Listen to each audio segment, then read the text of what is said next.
बुढ़ा बरर सुंदरी स्त्री बरठू 35 वर्ष सान कन्या बर 60 वर्षर कन्या बयस 25।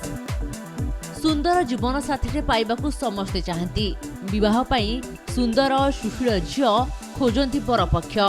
झील साधारणतः कम बयसर हेबा उपरे लोके गुरुत्व दियंती। सेमिति जने 60 वर्षीय वृद्ध व्यक्ति 25 वर्षीय युवती को विवाह करिसंती। 35 वर्षर बयस व्यवधान रे होईछि विवाह। बुढ़ा बरस कम बयसर कन्या को देखि लोके कहउछंती वृद्धंकर की भाग्य। सोशल मीडिया रे बर कन्या एकाठी बसी हसुथिबार वीडियो भाइराल हेउछि। कैमरा मान वीडियो रेकर्ड करबा समय रे कन्या जनक लाजै जाउथबा मध्ये देखा देछि। एही जोड़ी को देखि लोके आश्चर्य हो जाउछंती। बर को लोके बाबाजी बोली डाकुछंती। वृद्धंकर दाढ़ी धड़ा होई जाइथिबारु लोके ताको एमिति डाकुछंती। एही वीडियो को इंस्टाग्राम रे शेयर करा जाइछि।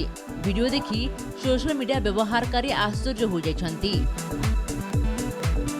किए कहूची वृद्ध जनक बहुत पुण्य करिछंती तो किछि लोक वृद्धंक पाखरे बहुत धन अछि कि बोली प्रश्न करिछंती।